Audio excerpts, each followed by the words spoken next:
And we are live. Hello, and welcome to me making YouTube videos with people I find interesting. And today we have someone I find very interesting, who is Justin, who you might know on Instagram as Rogue Bond Lifestyle. And if you follow him as Rogue Bond Lifestyle, you might be aware that he wrote a rather spiffing piece of James Bond fan fiction called Frozen Summit, which I find really interesting in the context of where we are in James Bond right now. Daniel Craig just blew himself up in the Faroe Islands. Anthony Horowitz just signed off his last James Bond book, possibly giving James Bond the same fate. We've got the 00 trilogy coming with Kim Sherwood. And to me, it's just interesting because we're in a stage where we're all about reinventing James Bond. And I think what you did with Frozen Summit was kind of interesting. It's fan fiction, except what you are doing is pretty much the same as Barbara Broccoli and co are doing right now, and the Ian Fleming estate are doing right now. They've got to come up with their vision of James Bond, and you did that. So I was going to chat about that. But Justin, how are you doing today? Good. How are you? I am very well. Well, before we begin, tell us a bit about yourself. Who are you, Justin, and where did you come up with the whole idea of Rogue Bond Lifestyle as like your Bond brand? Yeah, sure. The Rogue Bond Lifestyle I started a couple years ago as kind of, it was going to be another how should I say this, iconic alternatives Instagram, and I discovered there was more people doing it and they were doing it better than me. So I kind of just went away from that side of things, and it's just become my, my Bond family persona, and living the low cost lifestyle of James Bond, the middle class lifestyle. And, which is, if you don't have Her Majesty paying the bill, then yeah, it's a humble, realistic living. But yeah, I do my part, and I try to engage with the Bond community when I can. And as far as this Frozen Summit came about, so let me back up a little bit. I am a automotive engineer full time, and I also do real estate. So I'm a realtor, and I guess I needed another hobby during that time of shutdown a couple years ago. And prior to that, I had started dabbling in writing, mainly screenplays, because I am more of a film buff than a book reader. But I've gotten into reading more books these last few years, but prior to that, I was mainly a film person. So what really got me into writing was screenplay writing. And I started, practicing at that. And I had this idea of this Frozen Summit story. And so I originally wrote it as a screenplay format. And I was like, well, this is cool. This is always going to be fan fiction to me, but there's no way I would ever be able to make this viable in any fashion. So that's when I started switching it into a graphic novel format. So like the Dynamite series of graphic novels. And that led me, after discussing with you as well, transitioning it into more of a standard prose. And so that's where I kind of modified it, and it's into its current kind of short story format. And I think that works really well. I mean, the advantage of writing a story as opposed to a screenplay is the story can be complete. You can create your own world and like put it out there. Whereas a screenplay, obviously, you need to get people to act it and stuff like that. Absolutely. And so that was my first foray into like standard short story format. And thank you, by the way, for the intro. That was too kind of you. That was some high praise. Thank you. But as far as the story goes, the trains. I love trains, and I love when Bond is on trains. And I mentioned earlier how I am more of a film buff. So, I like when characters are put into situations that they have to find themselves out of. And that was kind of the genesis of this idea I had.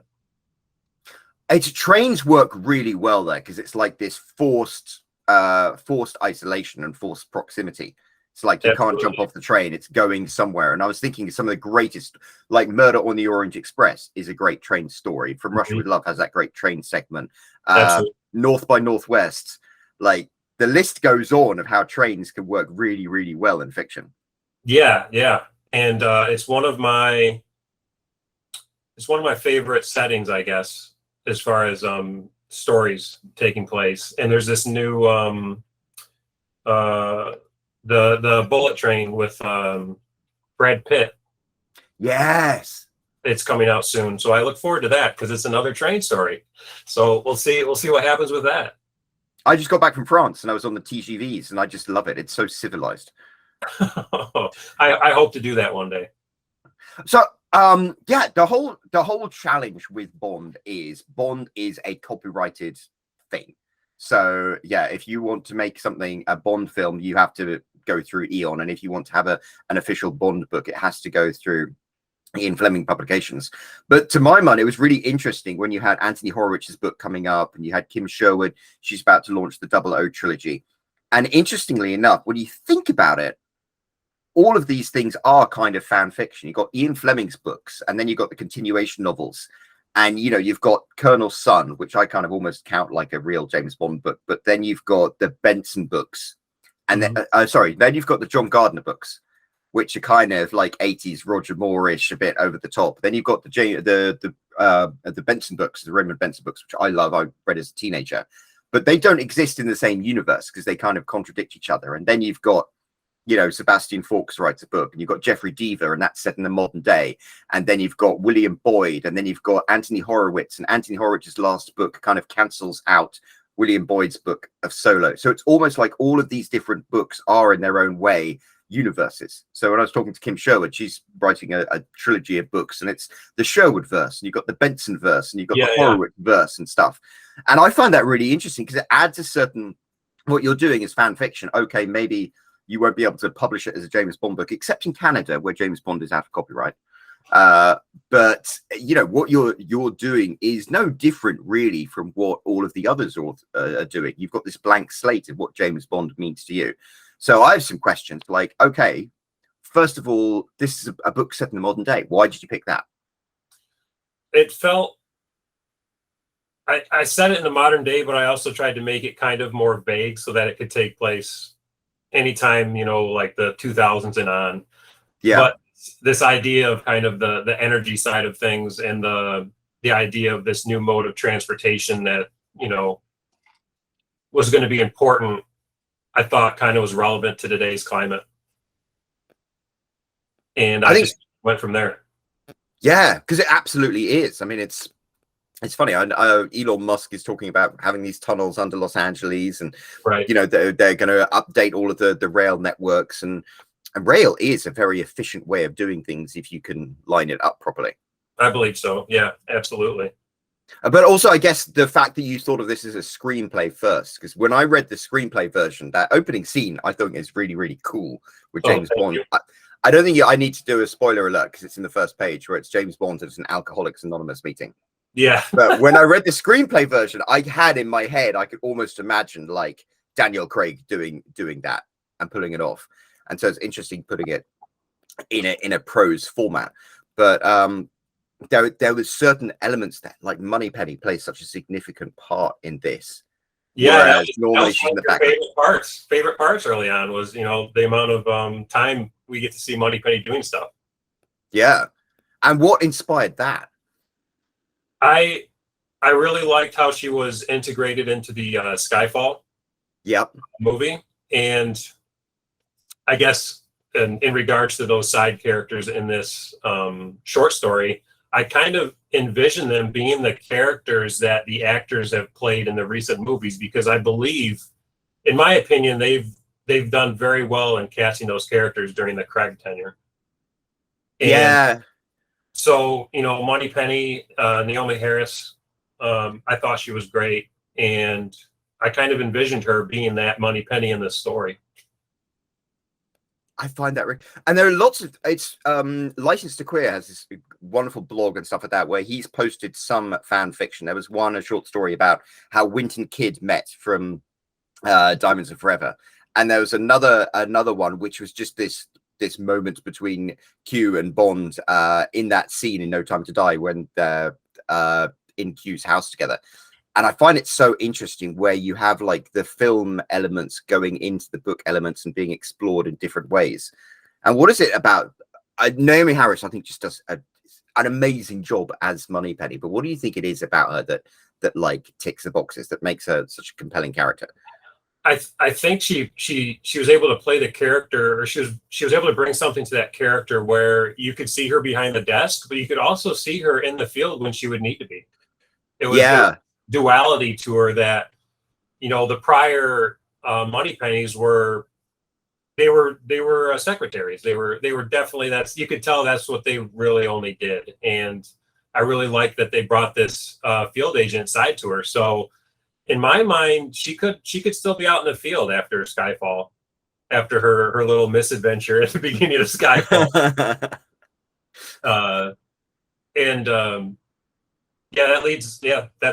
That's kind of my genesis of those characters. Or the actors that played them recently, I believe, in my mind, those are like some of the best iterations of those characters. Like Q, I just think Ben Whishaw is amazing as Q, and it's so funny to go from having the crotchety old man Desmond Llewellyn to this young man who's equally crotchety. Yeah, but like, where does Q come into your whole vision of things?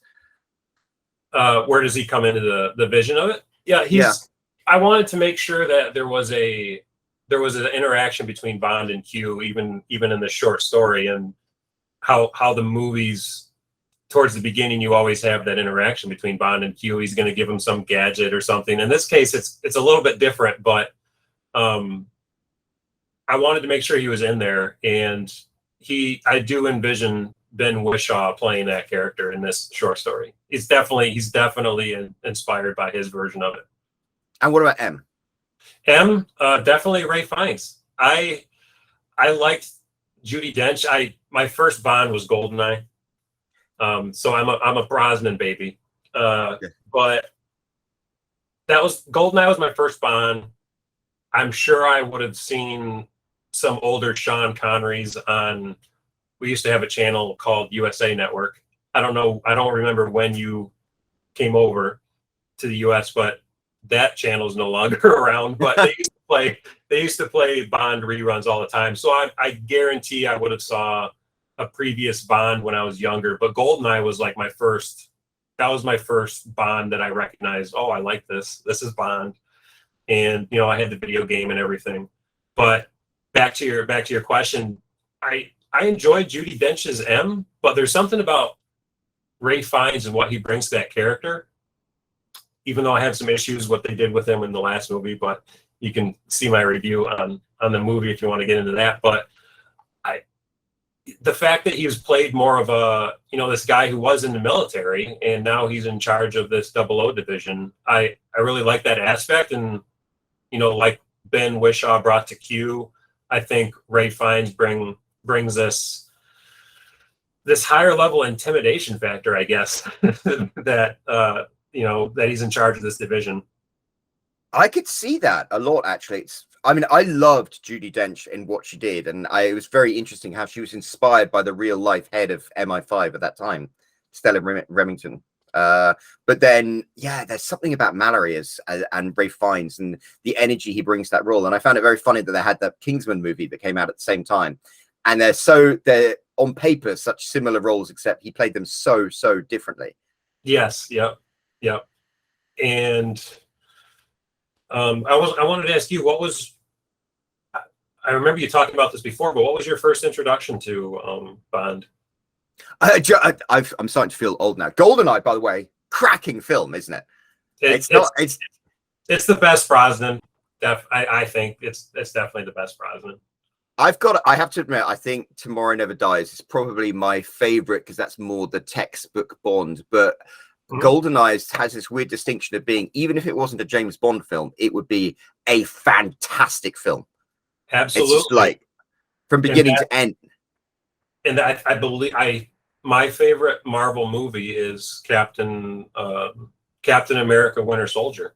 And yeah, people always touted, you know, that's a standalone. That can be a standalone like a spy movie, and it just happens to take place, and that's what I love about that movie. And I think the people that bring in, or the people that come into the franchises that can bring stories like that they did, the Russo brothers,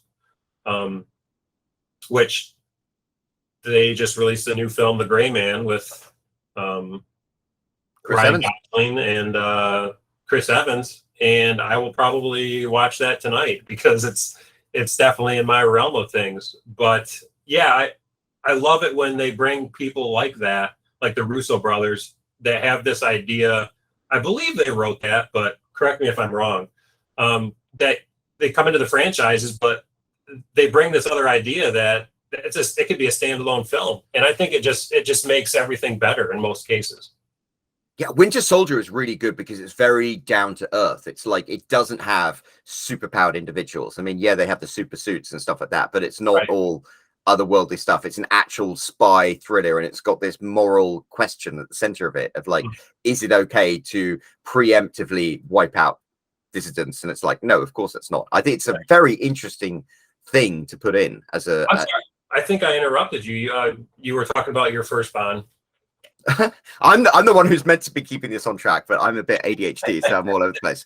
I'm a little bit older than you, so my first Bond film was The Man with the Golden Gun. I remember watching that when I was like 8 or 9, because in England, every bank holiday, which is every like national holiday, they play a James Bond film, no matter what, and they were normally the Roger Moore ones. And I saw that, and we had it on VHS cassette, and I used to replay it because Britt Eklund's in a bikini. I was like, oh, I get what they're going on about with girls now. I'm quite into girls. That actually might be my favorite Roger Moore movie. Live and Let Die, maybe. It's either I that, love Live and Let Die as well. it's either that or The Man with the Golden Gun, I think. It's funny because Roger Moore had such a varied trip, but to me, there's just the nostalgia of The Man with the Golden Gun was just because it immediately brings me back to being like 8 or 9 years old. And like as a 9-year-old, I was like, Knick Knack's hilarious and Scaramouche's dangerous, and you got the laser gun and stuff like that. I thought it was really, really super cool. And now I can look back and it's like, okay, I can understand why people think, you know, that's not necessarily the best of the James Bond films, but I still love it. I made my own 9-year-old watch it, and he was like, I could see his eyes lit up with Britt Eklund's bikini as well. Yeah. Passing on the knowledge.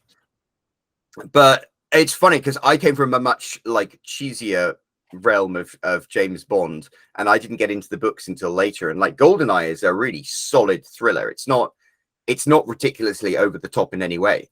No, and I think what helps it stay relevant or a good story is the pacing. I think they really nailed the pacing in that movie. Yeah. And that's interesting. I just saw Thor Love and Thunder, and I was kind of like, this is non-stop. The pacing's kind of wrong. The thing about GoldenEye is it was like super pacing, pause for breath, super pacing, pause for breath, which I think works so effectively. Yeah, and now that you say that, it's you know, in the screenwriting world, and I'm also kind of a comedian aficionado. I don't know what the term for that is, but I'm into comedy, and you know, they talk about, you know, there's a build up and there's a pause, and there's a build up and a pause, and I think some of the best stories, when you think about it, that's how the pacing is done, and it works in horror and it works in comedy, and you need that in action stories too, I think. Yeah, especially when you have emotional stuff going on. It's like, I think the problem with Thor Love and Thunder was they'd have something really emotional and heavy, and then they make a joke and it kind of like ruins it. But speaking about pacing and comedy, it's funny. I get sent a ton of people send me stuff to read, and I always try and read it. And I remember reading Frozen Summit, the screenplay version of it, and within like as soon as you had those kind of opening lines, I was like, oh yeah, I like this. I dig this because you kind of nailed. There's this what our preconceptions of Bond, and then this is one line where he comes out, and I'm like, okay, now I'm hooked. And that's such a rare thing to be able to do with writing, is like actually hook people right from the beginning. And so I was quite impressed by that. Well, thank you. I appreciate it. And you know, I was trying to. It just happened that way, and then you know, after you read it and it kind of jumped out to you, I was like, wow, I actually, you know, subconsciously put in that quick hook, to get the reader's attention within the first 2 pages. So if you can do that, you're well on your way to, grabbing their attention for the rest of the story. So I subconsciously, made that work. Well, I think a lot of writing comes from that, doesn't it? So I read one of my books that I hadn't read in like 5 years or something, and I was like, wow, this is actually bloody good. Who the hell wrote this? You surprised yourself. I know. So I'm going all over the place with this, but actually bringing it back to one of the things I really like about and it's kind of the sad thing about No Time to Die, is we have a little family with like M and Q and Moneypenny and Tanner and Bond. And I know that that's something that a lot of people have appreciated, especially in the world of fan fiction. I'd never really seen James Bond fan fiction to any great extent until like Spectre and No Time to Die, when people were kind of really leaning into this little Bond family and this little bubble. And I think that's one of the powerful things about it, is the bubble and what it means to people. So what do you think that is different about having this established core group of characters that hasn't been done in Bond before? I think where I in my mind I wanted to keep those characters together was based on another franchise that kind of inspired some of the way I wrote this, was the Mission Impossible series, and how the last 3 or so films, they've kind of made a family of that IMF. It's no longer Ethan Hunt and maybe two or three people he brings on. They've kind of formed a family these last 3 years. And I think it's required to have that aspect of the story and have Bond interact with people that you can tell he cares about, even though he probably, doesn't show it. That's his home base. And I think it was important to include those characters in there. Yeah, I like. Do you know, I haven't seen all of the Mission Impossible movies, but I've been so impressed by what Tom Cruise has done with that. He's like created this incredible franchise that just hangs together so well, and that whole family. You've got these reoccurring characters who come back, and that's what movie is he up to now? Is it 7? Is it 8? I believe they're filming 7 and 8. As a fan, I should know this, but I believe the new one coming out next year is 7, and it's going to be a 2-parter. So maybe they'll end it there. There'll be 8 films total, which I hope they do, because at some point you need to call it. And, go out when you're on a high. And the next film, which is going to be a 2-part, the first part is looking pretty promising. And what I've really liked about the last few movies is the pacing in those too. I guess we're coming back to pacing, but the way those stories are paced and how it's almost, there's an action set piece every 10 minutes or so. And it's not overdone and somehow. Yeah. Tom Cruise does those so well, because they're like completely madcap, insane action sequences. And then you're right, then it like slows down and you can actually have some emotional development and stuff. Absolutely. I think they're hilarious. Like, I can't remember which one it was, the car chase where he and Simon Pegg, yeah, are in that BMW driving through the streets of Paris or something. He goes, put on the seatbelt. I was like, it's so weird, because so much of what Mission Impossible comes from the James Bond franchise. Absolutely. And then it's almost like the James Bond franchise are taking from that again. Yeah, and I that's one of the main things I liked about the Mission Impossible movies, mostly the recent ones, is that kind of crossover. You can kind of see the little bits and pieces that they're dragging from maybe the Bond stories. And like you said, that was a perfect example of like a quick comedic thing that's entered in there, and it just makes a huge difference in the characters. So if you were right now put in charge of the James Bond movie franchise, where would you go with it?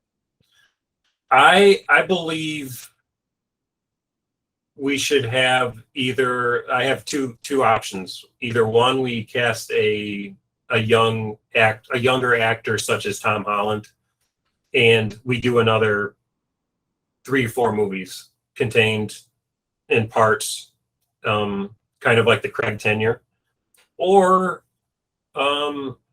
maybe do some one-offs with, like you mentioned in your recent video, Tom Hiddleston, who my wife is a big fan of. So if that happened, she'd probably lose her mind. But and a period piece, period pieces, I would like to see. Yeah, I think Tom Hiddleston could totally pull off a period piece. I don't think he could pull off a contemporary one because he doesn't have the physicality of like Daniel Craig. Whereas in a period piece, you don't almost need that. Right. I imagine him being in a you know, maybe a 40s, 50s kind of scenario. And have you seen the Night Watchman? Oh, the Night Manager. Yeah, I did see that. We are part of the way through it, and you know, I've kind of enjoyed what he was doing with that character, and I think it could translate into a Bond maybe in the 50s or so, and you know, in a period piece like that. Yeah, I totally saw that. It's also got Hugh Laurie, who's one of my other favorite actors. Yes, absolutely. But he doesn't have like Daniel Craig. If you met Daniel Craig, you can imagine Daniel Craig literally ripping your head off. Whereas Tom Hiddleston, I'm like, I know he's tall. I could probably have in a fight. Daniel Craig, no chance. Right. Yeah, absolutely. He's definitely more of the sleek spy aspect of Ian Fleming's Bond. And the looks. That's the other one I came up with was Idris Elba, just because I can understand.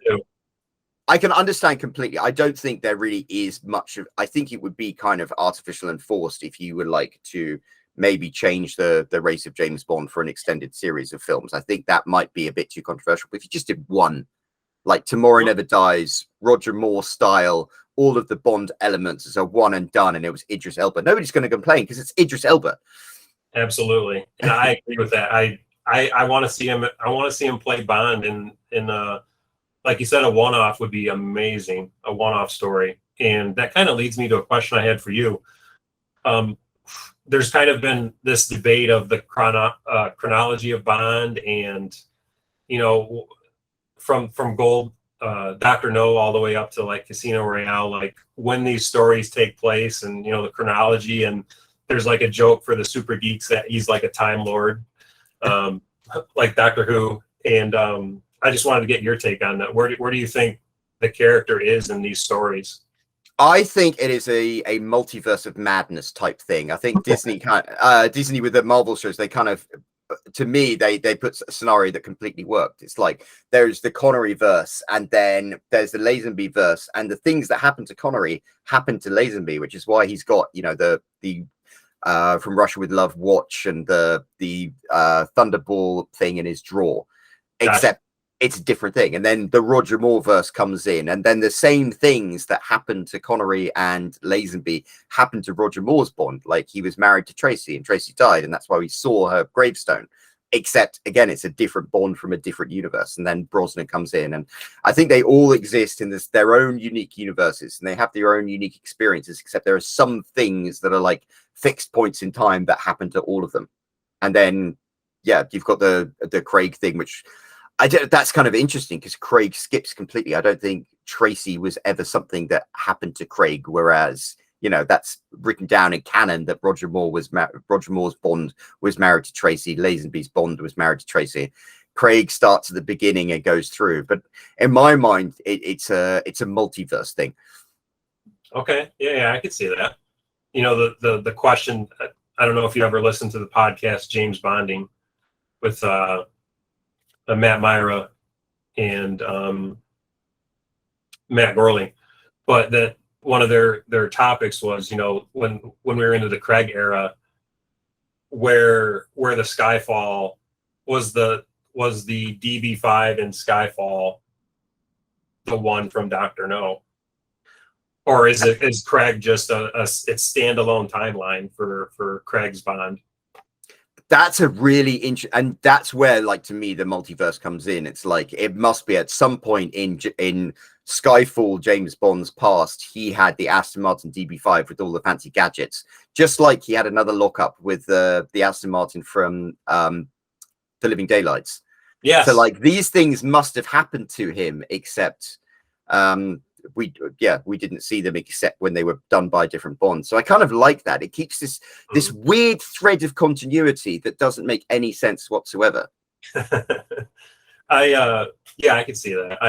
I like to think of the character as Sherlock Holmes, kind of, where there's this character that there's not really a specific chronology or chronological order, and it's just this character that has a bunch of these stories that happen to them, and you can kind of shuffle them around if you need to. In most cases, there's a couple that you might need to do back to back, but it's kind of they're just stories about a character.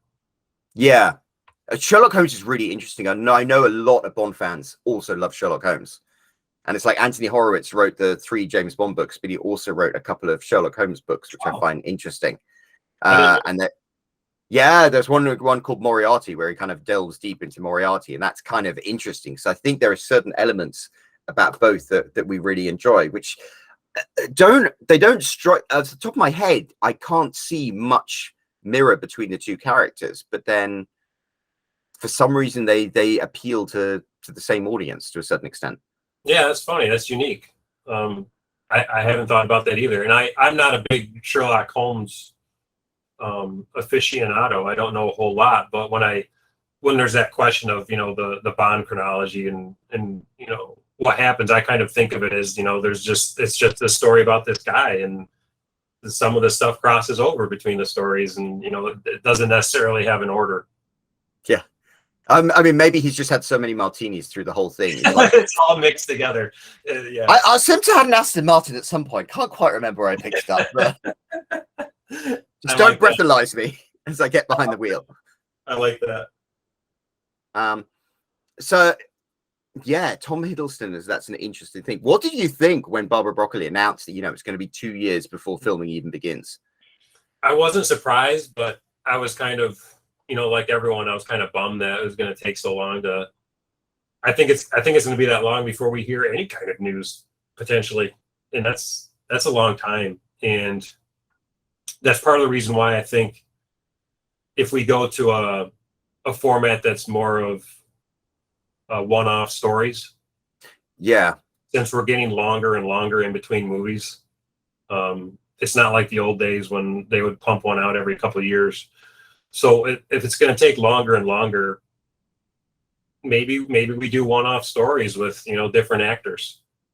I think that could be a lot of fun, because I think I've found with Marvel at the moment, I'm a little oversaturated. It's like I really, really dig what Marvel's doing, but then I watched WandaVision, and then I watched the Falcon and the Winter Soldier, and then it was Hawkeye, and I was good, and then Moon Knight came out, and I'm kind of like, I watched the first episode of Moon Knight, but then I haven't watched. Yeah, and I felt. And I enjoyed Spider-Man No Way Home, and I enjoyed Multiverse of Madness and stuff like that. I loved Miss Marvel, but it's like, yeah, I can't keep up with everything. And it's slightly annoying when you watch something, and if you didn't keep up with this show that was on Disney Plus or something, you don't get certain elements of it. Yeah, that'll be the next format. We'll have a Bond every 5 movies, but there'll be, a 4-part miniseries on Amazon Prime that is going to be relevant. So you better have Amazon Prime.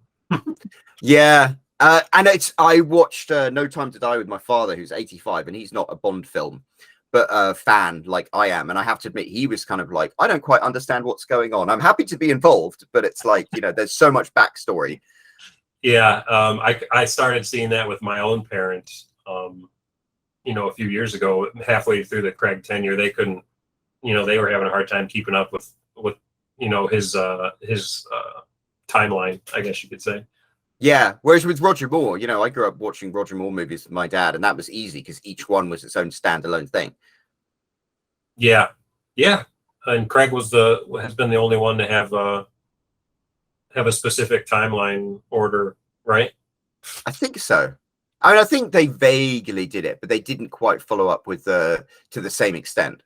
Right, unless you count Lazenby's reference to Sean Connery at the beginning.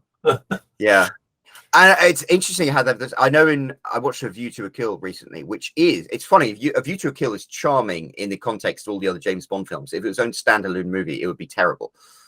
But there was a deleted scene where James Bond gets arrested by the French police, and then he gets all his personal effects back, and they're things like the watch from Russia with Love and stuff.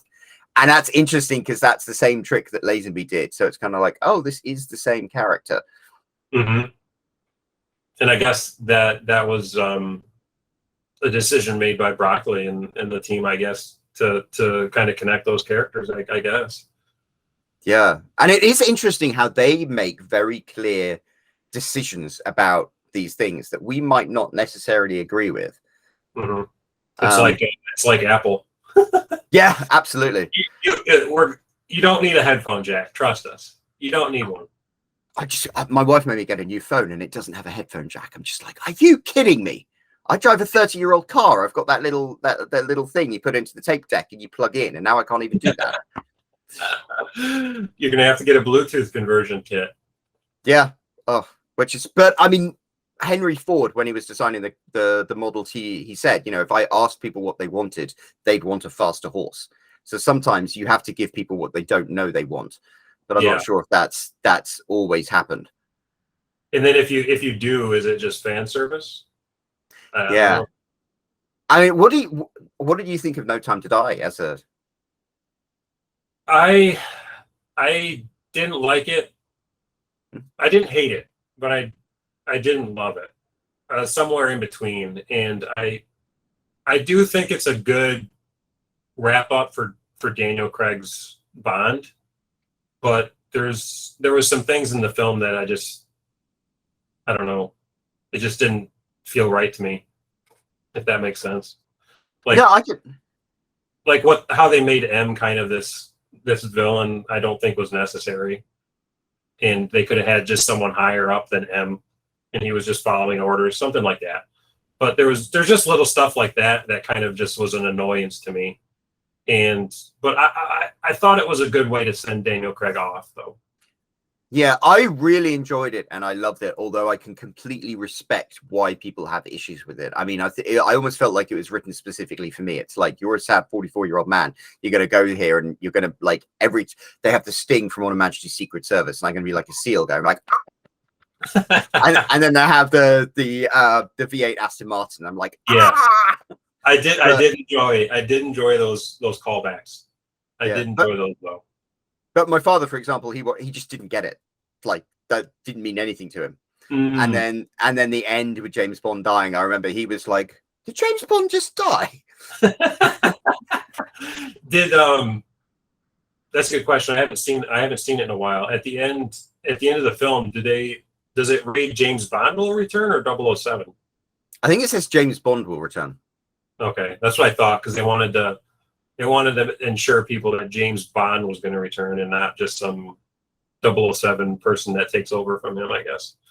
Yeah, and I mean, that's another element. I know a lot of people were worried that the movie was going to be woke, whatever woke is. And yeah, I kind of feel there's something cynical in the way they market that. It's like they had, we're going to have Letitia Lynch as 007, except she's not 007, she's a woman. And she's black, and everyone's like losing their shit. But actually, in the movie, it turns out there's a reason why she's 007, and I think her character is brilliant. Oh yeah, she's like so antagonistic at first at Bond, and then she respects him, and they do stuff together. I think it's perfect. I don't think there's anything woke about it.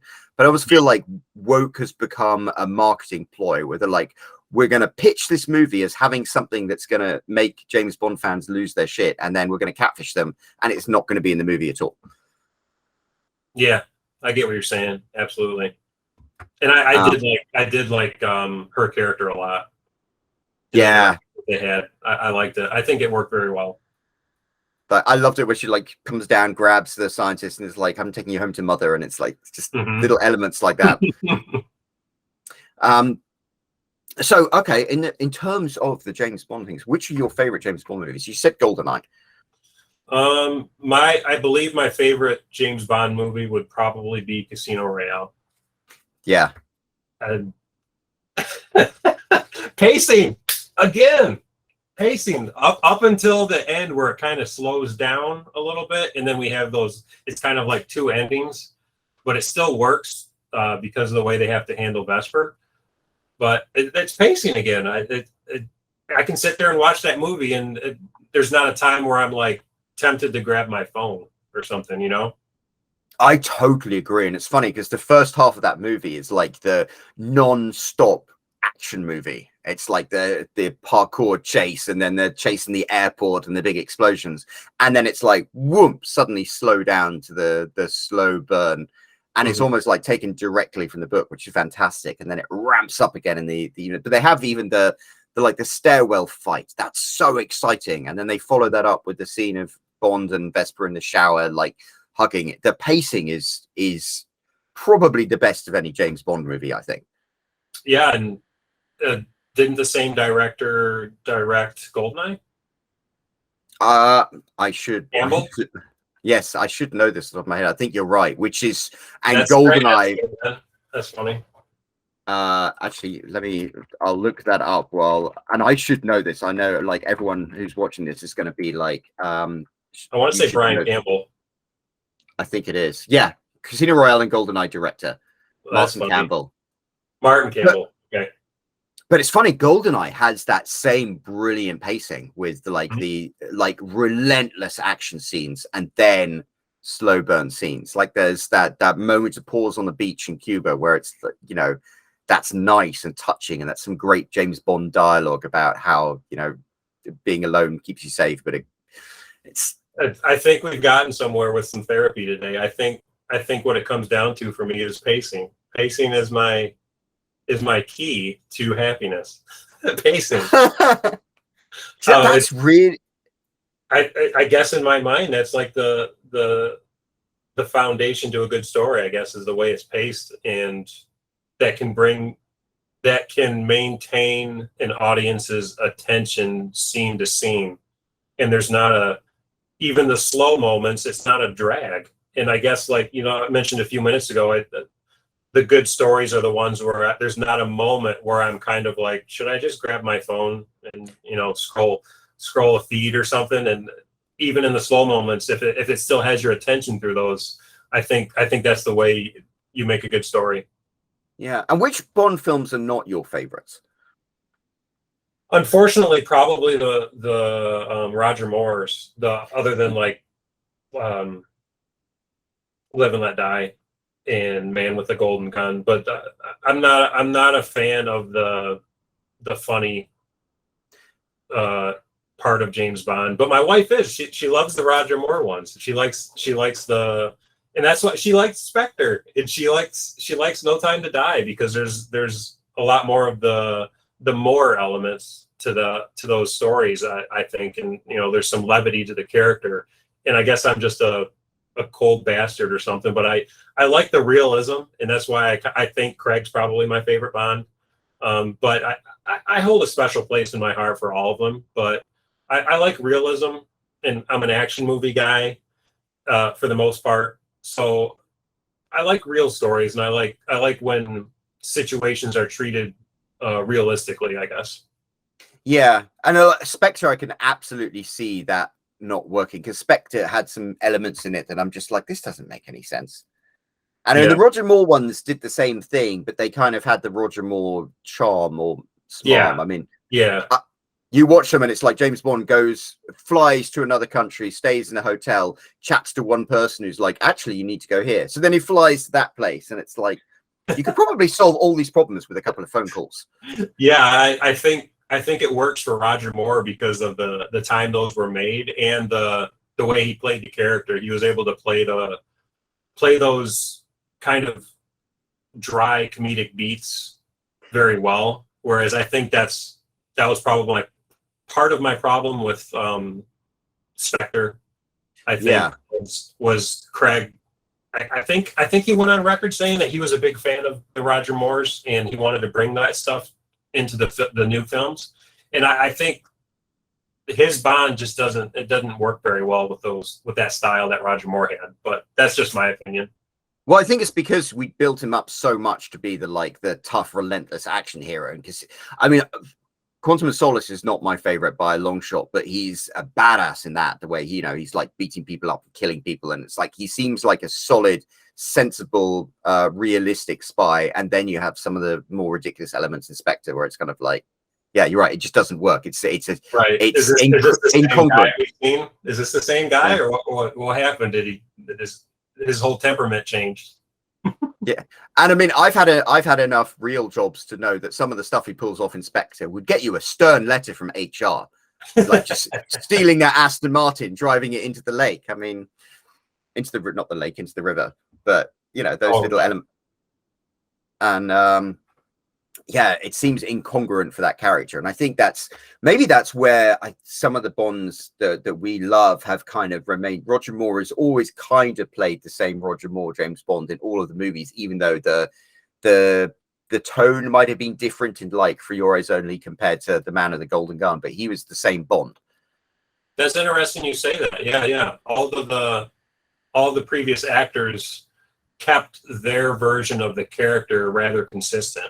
Whereas with Craig, they kind of tried to insert the old Bonds in certain places, and it might not have worked for Craig specifically. Yeah, and Spectre to me like stood out as one that I really, and there are other things, you know, they throw Hinks out of the train and then the train keeps going. I mean, I've been on a few, you're an expert on trains, as we've discussed earlier. Pretty sure when you throw somebody out of a train, at least somebody's like, maybe we should stop the train, go back and see if they're all right. There's a section in the middle of my story where, you know, some stuff happens to a train that would be pretty expensive to do if we did this as a film.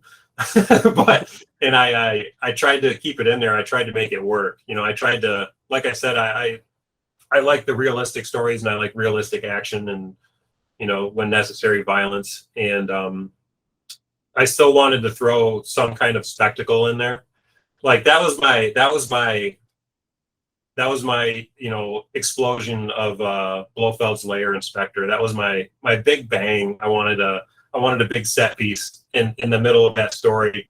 You know, when I'll just say the train separates. That was my big set piece.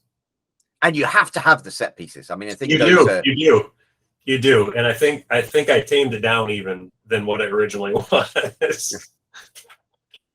It's funny now I think about it. That's another thing. A James Bond movie is like a promise. It's like, okay, we're going to have the cold open, and we're going to have the briefing scene with M, and we're going to have the gadgets from Q, and then we're going to have the luxury hotel room, and we've got to have a car chase, and we've got to have an explosion. And it's like, you can't mess with those elements. Yeah. And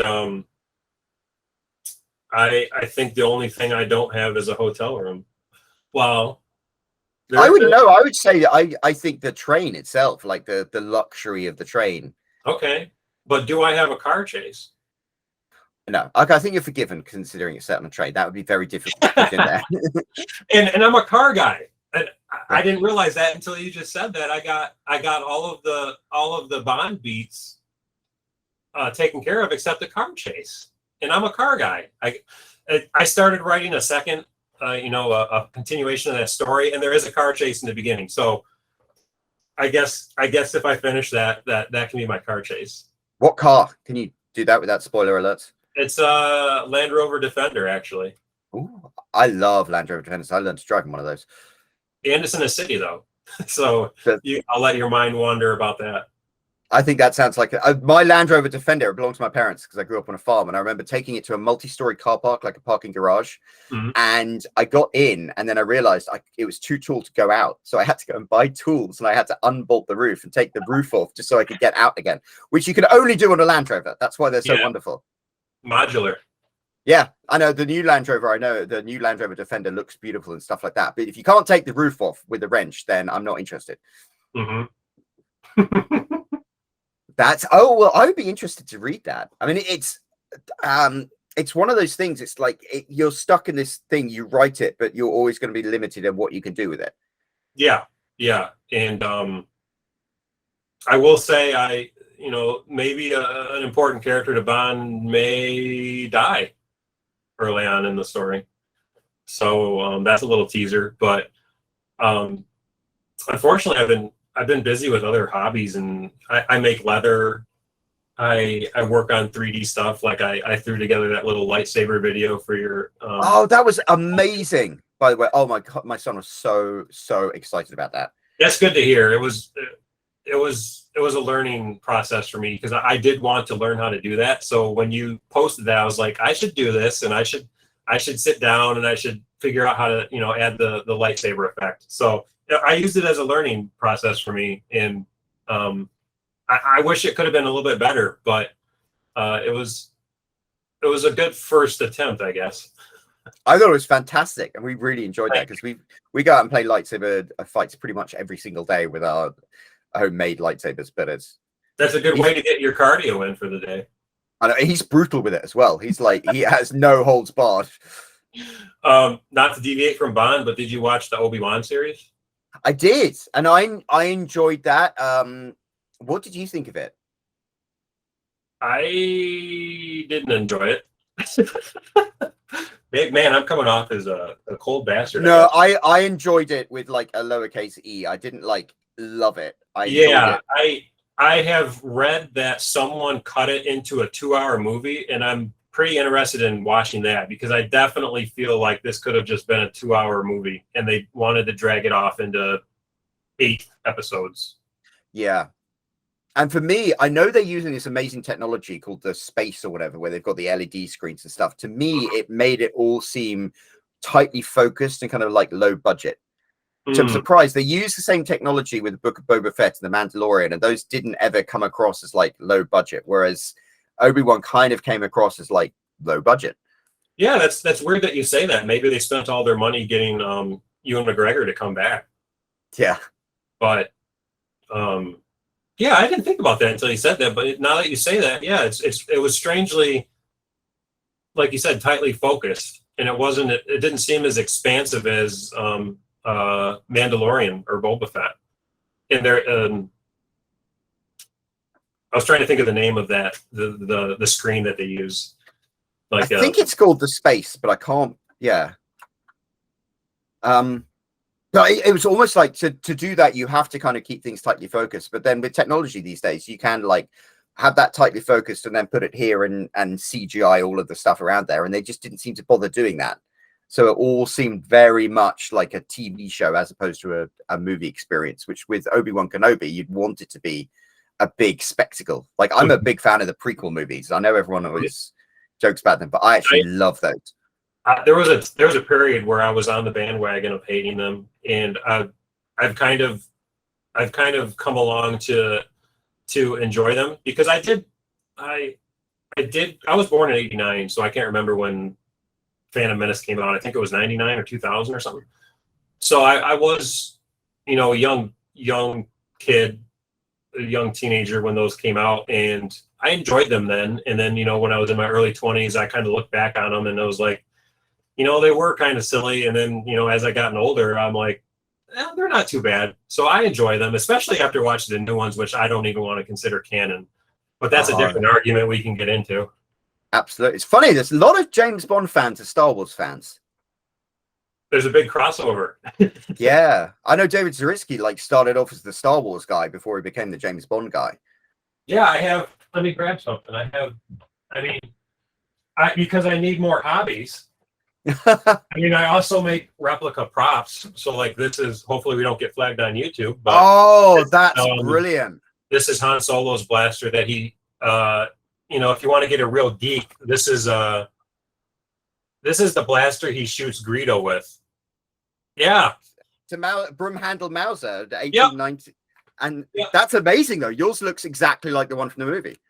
Yeah, so I make replica props sometimes, and mainly it's Star Wars related.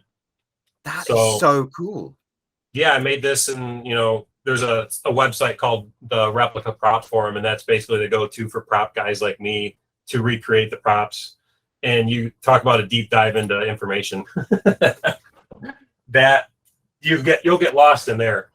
You'll get lost in that information because there's so many specific parts to these you know, famous iconic pieces like the lightsaber. Mine are downstairs in a show a display case. We moved all of our lightsabers down there that I've made, and like we have a Mando helmet and we have a Yoda, a baby Yoda. We put it into a little display case. You might have to post some of these on Instagram because this sounds like. I can do that. I have I have uh, Deckard's blaster from Blade Runner. Oh, that's amazing. And That's this so one, cool. this one I did not make. This was I purchased this from someone that there was someone in the 90s that did a run, because back then there wasn't people making this stuff, so it was pretty rare. And I purchased this from someone, and it's a display piece. It's pretty unique, and that's another universe that I like. Ridley Scott's universe. I love Alien and Aliens and Blade Runner. Um, I'm just deep into sci-fi and action movies and Bond, and that's my foray. And most recently, I guess, Raymond Chandler novels. I've for some reason, I happened to pick up a set of his books with Philip Marlowe, and I've started reading through them, and I can't put them down. I guess I like detective stories too. Ian Fleming was very heavily influenced by Raymond Chandler. I guess that would make sense then. Yeah, I think James Bond even mentions reading a Raymond Chandler book. I should know this off the top of my head, but that is interesting because I think he was a fantastic writer. He's a very, very succinct writer, I think. Yeah, I mean, there's a lot of things in those books that you wouldn't been able to get away with since the 60s with some of the writing he did. But the way he writes that character, and the way he I don't want to say it again, paces those stories. It's hard to put those books down for me. Yeah, I would totally agree. And it is the pacing. It's like addictive. And I think in some ways he's a superior writer to Ian Fleming because his things are a bit more cohesive. Ian Fleming would have these wonderful ideas, but then sometimes, like in Goldfinger, literally lose the plot in the book. Whereas Raymond Chandler he created these relentlessly solid products.